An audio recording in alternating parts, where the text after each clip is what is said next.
Hi, and welcome to show number 36 of the elcafecitotraveltalks, a podcast where people share travel stories and adventures. My name is Tony Lloyd, and I'm your host. For this week's show, I'll be talking with my guests about racing around the world. But before we start, I'd like to thank all the people who have been tuning in. Special shout outs to Finland, Switzerland, Panama, and a whole lot more. So thank you again for listening in, and I'd like to encourage you to subscribe to the show if you have not already done so you get all the updates as soon as they come in. If you'd like to donate to the show, there is no minimum. You could donate even as little as $1. Please take a look at the podcast notes to see how you could do so. Take a look at the Facebook page for the written stories, and if you're someone who likes to write or has an idea for a future show, please send me an email to elcafecitotraveltalks@gmail.com. Any questions or comments or any suggestions that you might have on how to improve on the show, please also send me an email to that address, which is elcafecitotraveltalks@gmail.com. For now, please get yourself a cup of tea or a coffee and enjoy the show. My name is Pau Amos. I'm from Philadelphia, Pennsylvania in the United States. I lived there for pretty much most of my life, was working at the University of Pennsylvania as a researcher and an adjunct professor at the University of Pennsylvania. And I'd worked there for about 18 years. Towards the end, I was kind of really experiencing a big job burnout. And so I was just one of those people that decided to pack up, sell everything, and go find an adventure and live abroad. And so after I sold my house, a couple months later, I moved to Cuenca, Ecuador at the end of 2015. And I've been down in Ecuador now for just about 5 years now. Okay. So Paul, apart from your passion of traveling, I know that you have another passion, which we're going to share with the rest of the audience in a few minutes. But before that, where did your desire to travel come about? I think it came from about, just wanting to see very unique things in the world. Like if I saw a picture of somebody in some very unique location, like a African safari or pyramids in Egypt or something like that, it was just something that I really just wanted to travel there rather than see a picture of something, because I just wanted to see it for myself more than anything. That's kind of how I got into traveling. And I also actually have a degree in geography, and I was really very interested in maps too. So that also kind of helped with like a worldly perspective that I have. Were you a backpacker? Do you remember one of your first trips that you did? Well, I never really did the backpacking thing. I was one of those people that would have loved to have, like in my 20s, had been backpacking across Europe, but I was a little bit more career focused at the time. And I think that worked out better because I retired earlier and now I'm traveling more than, because I have the financial resources to travel better now. Okay. So, well, just in case, we do have a podcast that says you're never too old to stay in a hostel. And she's 74 years old, and she gives a really good description of what it means to be backpacking at 74 years old and why she does it. I never tried it, and I've just traveled a different way. So it's, I've been kind of enjoying the way that I do it. That's completely fine. And the most important thing is that you're getting out there and traveling. Sure. Yep. Okay.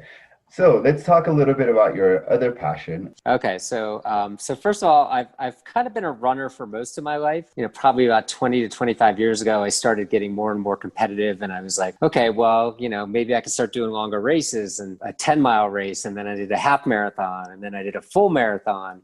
And so it just kind of started building into running. And then I had a really bad setback in 2011 where I was playing in a softball game and a softball hit off my kneecap and crushed my kneecap. So basically I had to have surgery to repair my knee. When I came out of the surgery, I wasn't allowed to run, but they were having me do a lot of exercise bike work and some work in the pool. And so I started actually thinking about, like, wow, maybe I could actually do a triathlon. I mean, I used to be a lifeguard, so I could swim, and biking is just getting on a bike and riding. And I had the running thing already down once my leg recovered. So I started getting into triathlons and did my first triathlon in, I think, 2012 or 13. And then that, again, is the same thing. It was like the same pattern where I did one, and then I wanted more. So I was like, okay, what's the next longest one that I can do? So I did an Olympic distance triathlon first. The training went so well, I was like, well, there's a half Ironman coming up a few months later. I might as well just sign up for that. And I did that. And then I was like, well, could I really do a full Ironman? Which is, and I'll explain what that is in a second. Okay. And I just decided to go for it and do it. And so an Ironman race consists of a 2.4 mile swim, then a 112 mile bike ride, and then a full marathon run, a 26.2 mile run. So it's pretty much a full day. So I had gotten into that and decided, you know what, I'm going to try it and see what happens. So I did my very first Ironman in 2014 in Lake Placid, New York. It took me just a little over 12 hours to complete the whole Ironman race that day. And ever since then, I've done one more full Ironman since that time, but I've kind of been scaling it back to just doing half Ironman races, which are just half the distance of the full Ironman races, because they don't require quite as much training and it's not as much pounding on your body as a full Ironman. Okay. So at this point, there's some people listening going, okay, why are we talking about Ironman in sports when this is a travel podcast? I guess what we have to fill people in is that you travel and do your races at the same time. Yeah. So there's kind of a term that the people in like triathlon and the running communities use called racecations, where you sign up for a race to go to travel somewhere, and you do the race, and then you basically are on vacation from there. So if there's a place you want to see and there's a race that just happens to be happening, you cart your stuff there, you do the race, and then you stick around for another week or 2 or 3, whatever, and explore that area. Fun, because it gives you an excuse to go places. Okay. So you look for the race first. I'm assuming there's a website out there. And then once you find a race in an area you like, then you do some research on what else there is to do in that area. Am I correct? Yes. Yeah, that's correct. So Ironman races are really easy because on Ironman.com, they have the schedule of all their races around the entire world. And so that's an easy brand to find races for. So if you wanted to travel to South Africa, you could look up when they're having the South Africa half Ironman or full Ironman, or, same thing with Australia or even parts of the US, obviously, as well. And then sometimes there's other races so there's a race coming up this summer, which is it's a world championship race. And I actually qualified to represent Ecuador in my age group at that race. Okay. So this race is actually going to be at the end of August. It's in Edmonton, Canada. And so my plan is to fly up to Edmonton, do the World Championship race, and then spend about the next week or two going down through the Canadian Rockies into like Banff and Jasper National Park before I head back to Ecuador. Okay, what a great way to see the world. What do your friends and family think about this idea of you packing up and moving to a country like Ecuador, packing up and moving away? When I first announced that I was going to do this, I think my parents thought I was absolutely crazy. They had no experience of anything in South America and didn't know much about Ecuador. Of course, I had researched it pretty thoroughly before I moved here. And I think it was just a matter of, they thought I was just making a really bad decision because I was really at a very peak earning period in my career. But my thought was that I was getting a big chunk of change from selling my house, and things didn't work out. I could always just go back and get another job. It can work out for about 15 years, then I'll be able to access my 401k money. I have a lot more of that money than I do currently right now. So that was kind of always my backup plan. Most of my friends sort of were like, yeah, that's awesome. Why not, go for it. I guess my family just thought it was a little bit crazy at the time. Okay. That happens to a lot of us. Yes. Okay.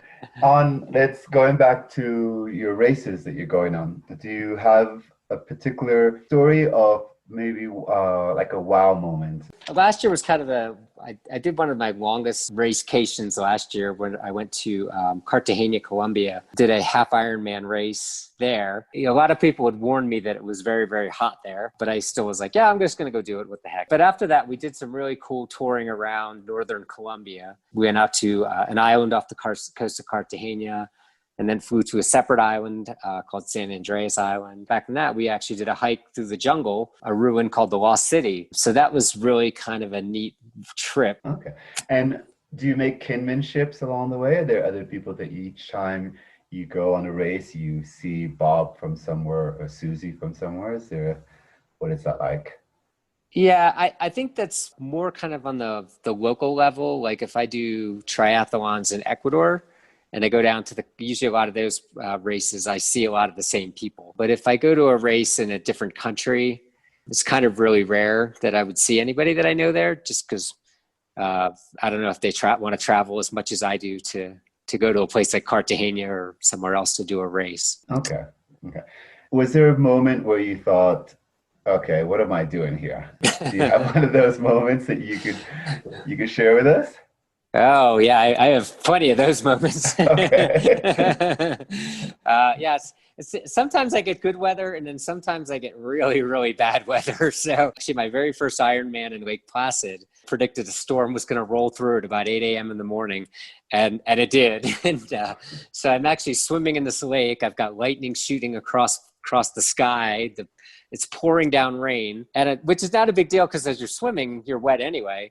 But Good then point. when I got out and changed and got onto my bike in the pouring down rain, I started riding and I was like, oh my God, this is just insane. And then on top of that is with the way that Lake Placid is the bike course, you kind of ride out of town and then you go down this like 8 mile stretch, which is a pretty fast descent down. So not only are you driving in a pouring rain, you're going down a hill very fast on a Oh wet gosh. road. That was a little bit scary. Very fortunately, the rain cleared out after about 2 hours, and then the rest of the day was fine. And in my very second full Ironman, I did in Florianópolis, Brazil. It was kind of the same thing, but it really rained just about the whole bike ride.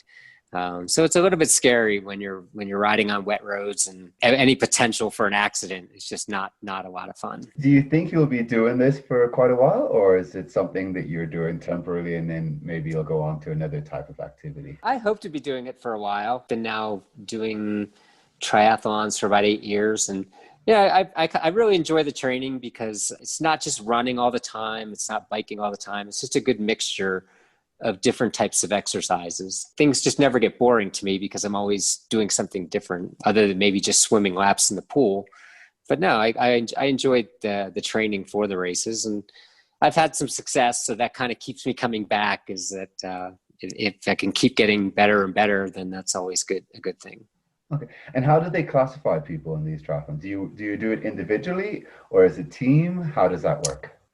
Well, in most cases, triathlons it's an individual sport. So yes, so you do the biking, the running, and the swimming, and your time counts from the minute you get in the water to the minute you cross the finish line at the end. A lot of races do offer a relay option as well. So you could have one person who's a good swimmer, one person who's a good biker, and then a good runner. But those teams are classified separately than the individuals. And then one other thing to point out too is triathlons are designed to be an individual sport. I know like a lot of people, if you ever seen like cycling races, you got these like big packs of like 100 riders in a big pack. That's actually illegal in most triathlons because, again, you're supposed to be doing this competing individually. You're not going to, have your friend ride with you who's a really good rider, and then you just kind of coast off the back of his bike, and then you don't have to work as hard. So you can be penalized and disqualified for those types of activities in triathlons. Okay. And well, I'm assuming you're bringing your bike and whatever other type of equipment with you. And Exactly. okay. And a lot of times when people travel, we have mishaps with airports and airplanes. Any of those things ever happened to you? For the most part, I've never had problems with like luggage being missing or anything like that. Very, very fortunately. I have had problems with flight delays, which are always, that's probably the most frustrating part of any type of travel when you have a flight delay. When I did the race in Florianópolis, Brazil, our flight out of Lima to Sao Paulo, we just sat on the tarmac for it seemed like 2 hours. So when we got to Sao Paulo, we missed our connecting flight. And very fortunately, there was like 6 other people doing the race because we all had our bikes. It was very easy to tell who was going to the race. And they rescheduled us on flights, but the flights were in a different airport in Sao Paulo. So you've got like 6 guys racing around with their bikes trying to get to this other airport to make the flight down to Florianópolis that night. Flight delays are always one of the biggest challenges. I don't like to talk a lot about the pandemic, but how is that affecting the schedules for this type of travel? Most of the races in the past year, triathlons, even like major races like the Boston Marathon, New York Marathon, most of them were canceled or have went into these, they're doing like virtual races now. So you can sign up for a virtual race and go out and do all your activities on your own and just record your times on your GPS watch and then submit your time to a virtual race.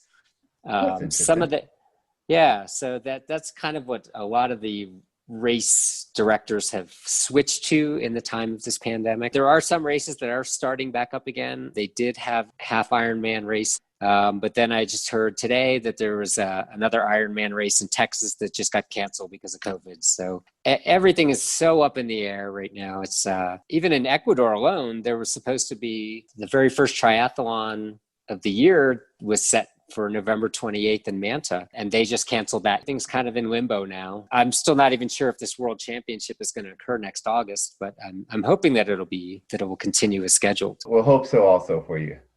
Yeah. Okay. Do these triathlons work with any community programs? Are they connected to any sort of organizations? I don't know, community projects in the different areas that they're doing their triathlons? Yeah, usually most of the races are very tied into the communities somehow. And for example, the Ironman race that they have here in Ecuador, in Manta, Ecuador, it's my first year down here.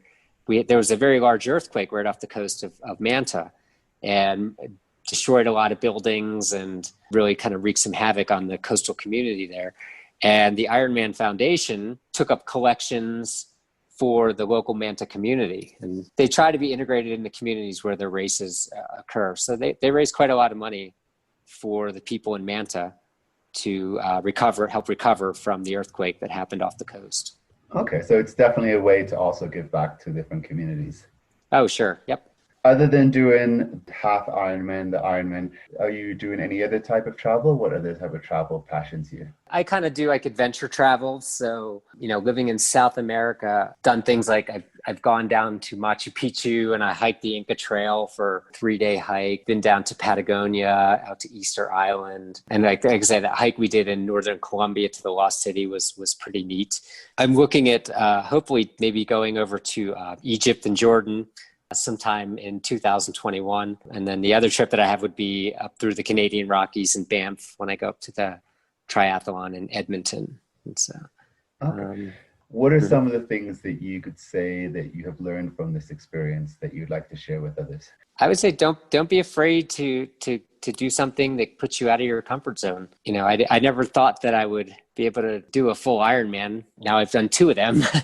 But yes, I think you can be rewarded when you take chances, and even like chances like traveling, going somewhere where you might not speak the language or something like that, but you could really be rewarded with a very great and unique experience that you will probably never forget and have a great story to tell all your family and friends. Okay. So thank you, Paul. Thank you for taking the time talking with me. Thank you for having me.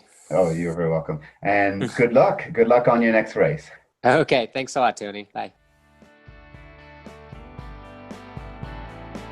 Thank you for listening in. I hope you enjoyed the show. If you'd like to get a hold of Paul, his contact information could be found in our podcast notes. Also in the podcast notes is information on how you could donate to the show.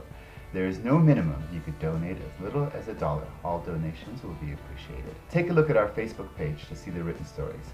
And if you're someone who likes to write or have an idea for a future show, please send me an email to elcafecitotraveltalks@gmail.com. Any questions, comments, anything at all on how I could improve this show, please send me an email to that same address, which is elcafecitotraveltalks@gmail.com. Please don't forget to subscribe so you get all the updates as soon as the shows come in. As always, I look forward to seeing you here in the El Cafecito in Cuenca, either in the hostel, on our rooftop, or in the restaurant on the plaza. If you're in Quito, please stop by our sister location. For now, please take care, stay safe, all the best. Until the next time.